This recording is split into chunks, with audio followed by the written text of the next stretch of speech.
Scott Russell, just want to talk about men. I've just been spent the day with a couple of men that are going through their things in life, and I want to talk about what is different.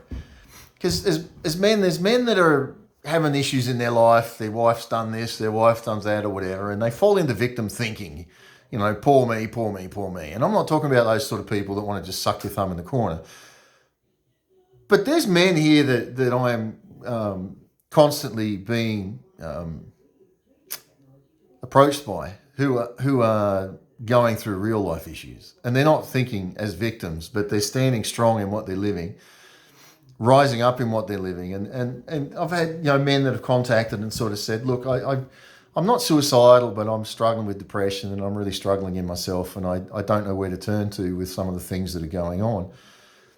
And just to sit and to chat and to hear these people talking, and there's men that hear the domestic violence that here in Australia they're carrying on about women and domestic violence, and that's a very real problem, I'm sure, but they don't talk about the men that are the victims of this. And there's men that have been in the last while been talking to me. They've been beaten with pieces of wood and woken up in the night being beaten or attacked in some way, or they've been just constantly things, and what that does to a person, and others, that just the false accusations, the lies, the dominations, the manipulations, it's a spirit of the world, a spirit that's come up through people that are surrendering to something that is evil, and they are attacking and hurting these people, and men that I've mentioned this in other videos. One of the men here that's tried to commit suicide 4 times and not succeeded, but finally has got to a point where these men have reached out to him, or he reached out, they've connected, and he's free. He doesn't want to feel sorry for himself. The man doesn't have a way to live. He doesn't have money. He's been just his journey of life, the trauma that he's lived, and a lot of it he's brought on himself, has caused him to be living alone.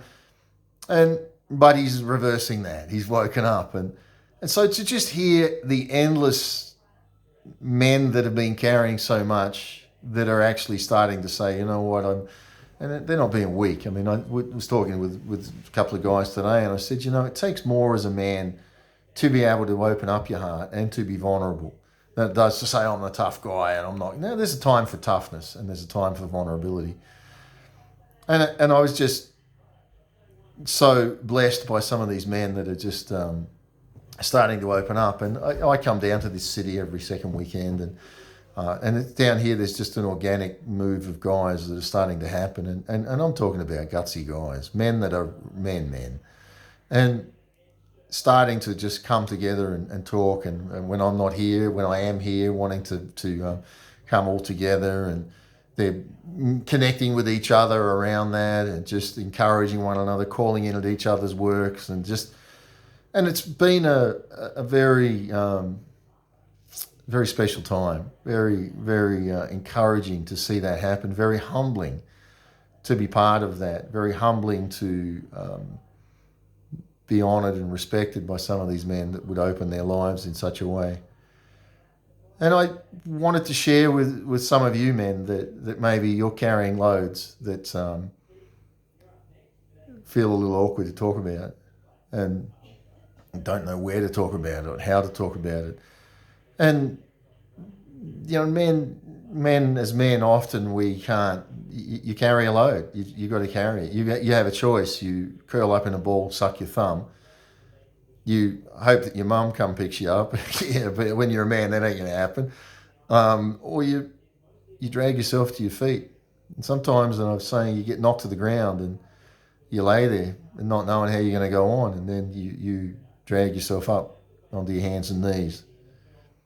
But you're moving.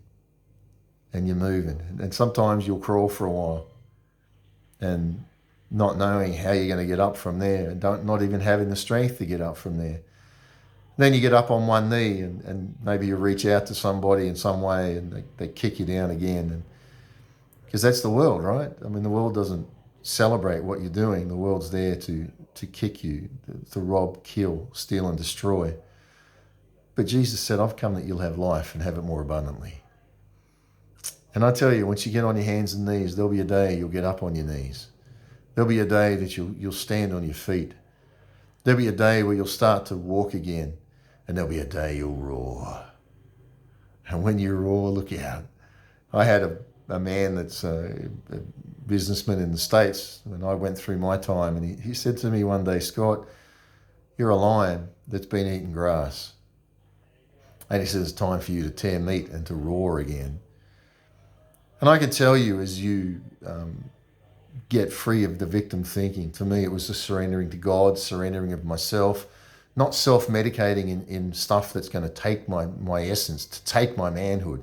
Yes, guys, you can go and medicate with sex or drinking or drugs or whatever you want to do, but all it's going to do is take your manhood from you. You'll never feel strong because you'll always be giving your strength and your essence to something that's parasitic and wants to take from you, not give to you.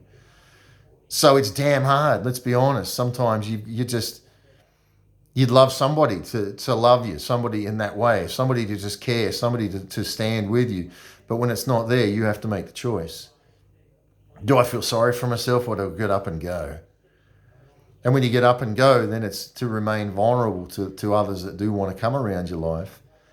Vulnerable enough to say, no matter what's going on, I will love again. And I think God showed me one day when I broke, it was like he was saying to me, Scott, you can empower off the pain and the unforgiveness and the anger and those things. And he said, and you'll get through, but it'll destroy you. It'll lock you down and you'll never love again. You'll never let anybody into your heart again. And he says, and there's nothing more beautiful than true love. He said, be broken. Let it break you. Let the pain take its journey through you. And like I said, you will stand to your feet again. You will walk again. And when you do, you'll love with passion, with a deeper passion than you ever loved before. I feel that in me. I don't have a woman that's directly in my life right now to love in that way, but I can tell you what, I feel changes on the inside as I allowed life to break me and to stand again. And no matter what you're going through, mate, you can do it. Give it to God. It doesn't make you weak, that makes you strong. You know, Jesus said, when you are weak, I am strong. And for me, many times where I didn't think I could go on, I didn't think I couldn't see a way forward, I couldn't see life. All that was in front of me was my next step. And the light would come and just illuminate the next step, and just out of faith, you would take that next step, not knowing where that was going to end up, not knowing what was going to happen. You're going to be misunderstood. You're going to be abused. You're going to be confused. You're going to have people that pretend to love you and they don't. They want to just take attention or destroy the inside of you. But then there's going to be another who loves you and will order their life to be near you. You don't know it, but it's in faith again where you're saying, I think this is happening. Mate, guy, gentleman, whoever you are, stand. And when all else happens, stand. And when there's no reason to stand and everybody else falls, stand, because you've got value. And the more you stand, you'll feel that value come from your Creator, where God says, I love you. And love is the strongest force known to man. And I look forward as a man, I love those around me, those that are potentially coming to my life.